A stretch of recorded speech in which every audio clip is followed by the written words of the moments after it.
15 अगस्त 2026 भारत की आज़ादी का जब 80 साल पूरा हुआ, तो यकीन मानिए यह दिन ऐतिहासिक बन गया।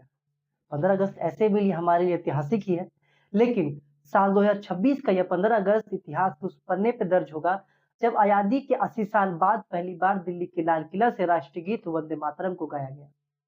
वह गीत जो आज़ादी की लड़ाई का जान था, जिसे 150 साल पहले लिखा गया था, जिसे अंग्रेजी शासन को हिलाकर रख दिया था। अंग्रेजी हुकूमत में इसे गाना जुर्म बन गया था। जो गाता उस पर लाठियां बरसाई जाती, उसे जेल में डाल दिया जाता। लेकिन हमारे देश के शहीदों का जोश तो देखिए, जितना रोका गया उतनी ही ज्यादा गाया गया। गली गली, सड़क सड़क, हर जुलूस, हर सभा में, यहाँ तक कि जेल में भी इसे गाया गया और दोहराया गया। और इस गीत को जब हमारा देश आजाद हो गया है, कोई विदेशी ताकत नहीं, कोई विदेशी हुकूमत नहीं, कोई भी अंग्रेज नहीं, फिर भी इस गीत को गाने के लिए 80 साल तक का इंतजार करना पड़ा। आखिर क्यों आजादी की पहली लाइन को गाने के लिए 80 साल का इंतजार करना पड़ा? 80 साल तक इस गीत को हमसे दूर रखा गया। आप में से कई ऐसे लोग भी हैं जिनको ये नहीं पता होगा कि राष्ट्रगान और वंदे मातरम के बीच में क्या फर्क है। ये हमारे देश का दुर्भाग्य है कि हमारे से या हम में से हमारे देश के कई ऐसे लोगों को ये पता नहीं है कि राष्ट्रगान और वंदे मातरम के बीच में क्या फर्क होता है। नमस्कार, मैं हूं निकेत और आप सभी को साल के 80 साल आजाद होने के इस पावन अवसर पर, इस पावन पर्व पर आप सभी को मुबारकबाद और नमस्कार। साल 1947 में हम आजाद हुए। आज 80 साल की आजादी का जश्न मना रहे हैं, लेकिन इसकी नींव आज से ठीक 150 साल पहले इसी लाइन से रखी गई थी। जब साल था 1875, बंगाल की धरती में एक सरकारी बाबू थे, बंकिम चंद्र चटर्जी, जो भले ही अंग्रेजों के लिए नौकरी करते थे, लेकिन दिल में उनके हिंदुस्तान ही था। हमेशा हिंदुस्तान उनके दिल में बसा रहा। और उसी दिन एक सरकारी आदेश निकला कि हर सरकारी मौके पर अंग्रेजों का गाना गाया जाएगा, हर सरकारी दफ्तर पर गॉड सेव द क्वीन गाया जाएगा। अपनी किताब में वो बताते हैं कि आदेश सुनकर यह आदेश उनके जो दिल पे बहुत ज्यादा चुभा और उन्होंने कहा कि रानी की जय हम क्यों करें, हम अपनी धरती से प्रेम करते हैं, हम अपनी धरती की जय करेंगे। और तभी उन्होंने कागज पर दो शब्द लिखा, वंदे मातरम। इसका मतलब माँ तुझे प्रणाम। और साल 1882 में अपनी किताब आनंदमठ में यह गाना उन्होंने छापा और वहीं से यह गीत हर घर तक पहुंच गया। साल 1896 में कोलकाता में पहली बार इस मंच से गाया गया। इस गीत को कांग्रेस की महासभा में पहली बार गाया और गाने वाले कोई और नहीं, महापुरुष रविन्द्रनाथ टैगोर थे। अब जरा सोचिए, जिसको बंकिम चंद्र चटर्जी ने लिखा और रविन्द्रनाथ टैगोर ने गाया, उस गीत की इतनी अच्छी शुरुआत होने के बाद भी हमसे इतना दूर रखा गया। साल 1905 में अंग्रेजों ने बंगाल को दो टुकड़े में बांट दिया। सारा देश सड़क पर आ गया था और इस आंदोलन का भी नारा वंदे मातरम ही था। वंदे मातरम हर जुलूस, हर सभा में गूंजने लगा। यह दो शब्द एक ऐसा हथियार बन गया जिससे अंग्रेजी सरकार घबरा गई और जगह जगह पर इसे गाने पर रोक लगने लगी।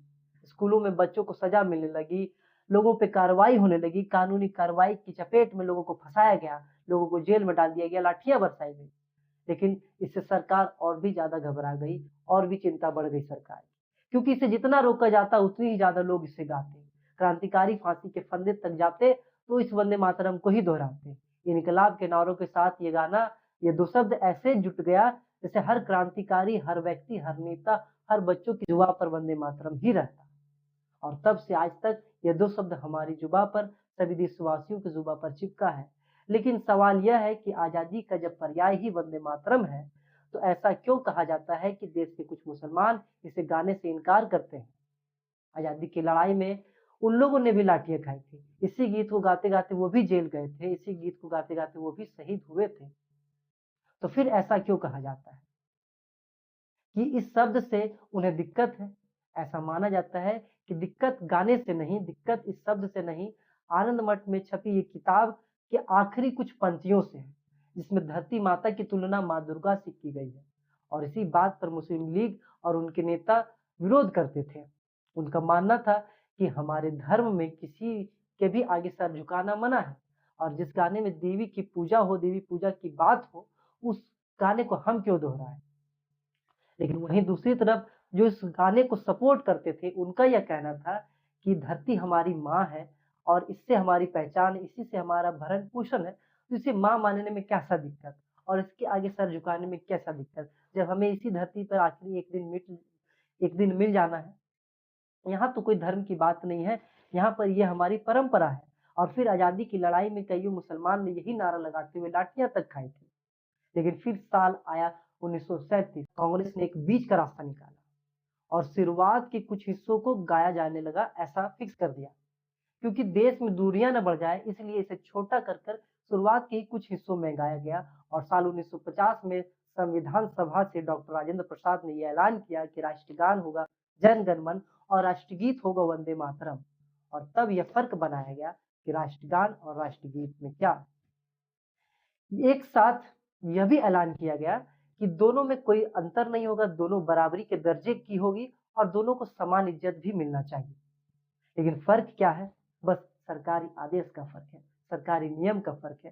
क्योंकि सरकारी जगह पर, सरकारी मौके पर राष्ट्रगान बजता है, तभी से लाल किला की परंपरा से राष्ट्रगान को जगह मिली और राष्ट्रगीत को वहां से निकाल दिया गया।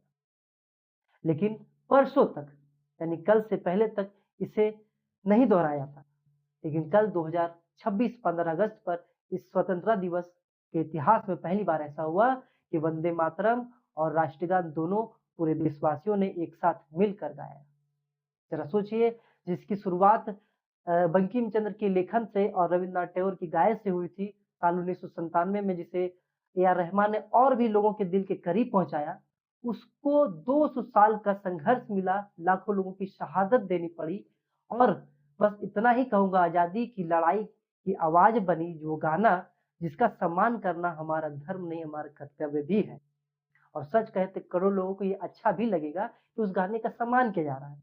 इसी गाने की कहानी जो 1875 से शुरू होकर बंकिम चंद्र की चुभन, फिर 1905 की वो लाठियां वाली भीड़, लाठियां खाती भीड़, हजारों क्रांतिकारी जो जेल में झुके अपना सब कुछ झोंक दिया, सब कुछ मतलब सब कुछ, जिसके चलते आज हम खुली हवा में सांस ले रहे हैं, चाय पीकर, टीवी देखकर, बात हर एक विषय पर चर्चा कर रहे हैं, अपनी मर्जी का हर वो काम कर रहे हैं जो हमें करना चाहिए, जो हमें करना पसंद है।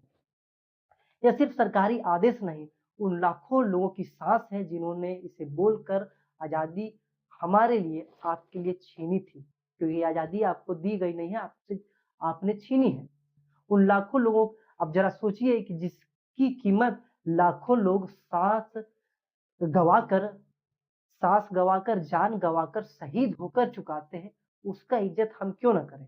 उसकी इज्जत होना चाहिए। मैं सभी से ये रिक्वेस्ट भी करूंगा कि आप भी वंदे मातरम गाइए, सभी वंदे मातरम गाएं। वंदे मातरम और राष्ट्रगान में फर्क समझें। इसी के साथ जय हिंद, जय भारत।